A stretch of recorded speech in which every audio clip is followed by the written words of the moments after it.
Sino ba rito ang hindi nakaranas pumila para sa bagong cover ng notebook o bumili ng scented stationaries noong pasukan? Halos lahat tayo lumaki sa bawat sulok ng National Bookstore. Pero alam nyo ba na bago ito naging dambuhala sa industriya, nagsimula lang ito sa isang maliit na tindahan at puhunang 211 pesos ngayon? Aalamin natin ang kwento at katatagan ng tagumpay ni Nanay Kuring dito lang sa Alam Ko Yan TV.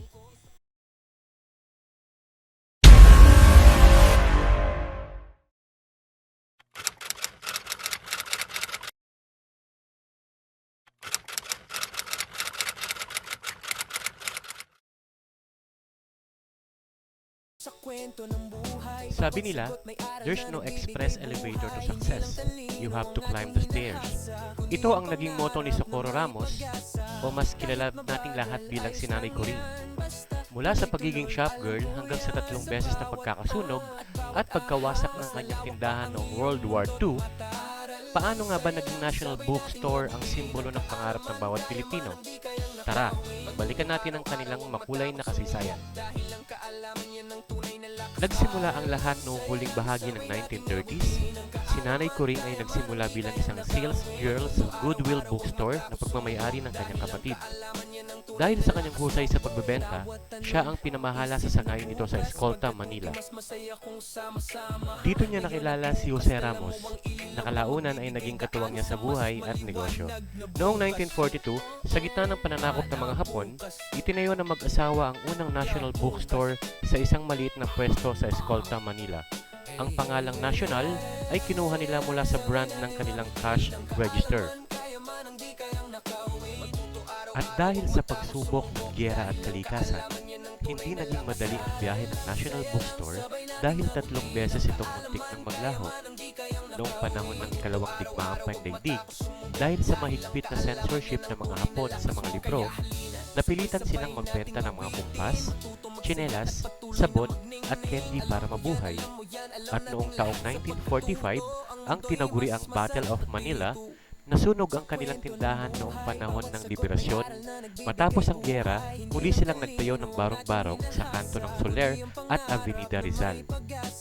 Pagkatapos nilang makabangon, sinalanta naman sila ng bagyo na sumira sa kanilang bagong gawang bubong at mga paninda. Sa kabila nito, hindi sumuko ang mag-asawa at muling nagpatayo ng mas matibay na gusali. Dito na nagsimula ang pag-usbong ng National Bookstore bilang isang institusyon. Noong 1950s, nagsimula silang magbenta ng mga greeting cards na nagpapakita ng kulturang Pilipino. Naging distributor sila ng mga international brands tulad ng Hallmark, at mula sa Avenida, unti-unti silang nagbukas ng mga branches sa mga mall gaya ng Ayala Center at SM. Noong 1990s, umabot na sila sa mahigit 50 branches nationwide. Sa paglipas ng panahon, nag-evolve ang National Bookstore para makasabay sa teknolohiya. Nagtayo sila ng mga sub-brands tulad ng Power Books, Art Bar, at Noteworthy para sa mga specific na hilig ng mga mamimili. Itinatag ang NBS College at ang National Bookstore Foundation upang makatulong sa mga nangangailangan ng kagamitang pang-eskwela.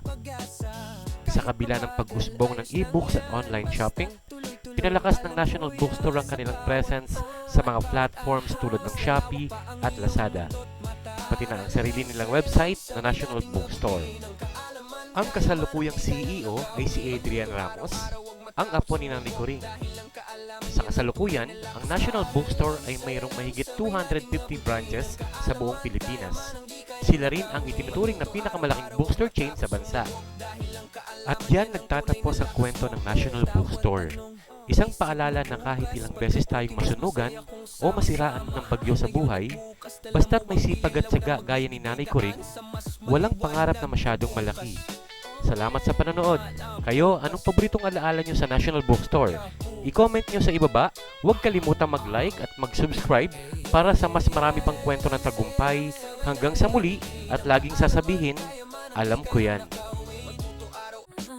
Sa bawat tanong may sagot na naghihintay. Sa bawat aral bukas ang isipan sabay-sabay. Hindi kailangan matakot magkamali, doon nagsisimula ang tunay na tagumpay. Kung minsan mahirap, okay lang mapagod. Ang mahalaga, puso mo'y hindi susuko. Isang hakbang pa, konting tiyaga, makikita mo liwanag ay nandyan na. Aral lang, saya lang, sabay nating abutin ang kaalaman, kaya man ang di kayang nakawin. Matuto araw-araw, wag matakot sumubok dahil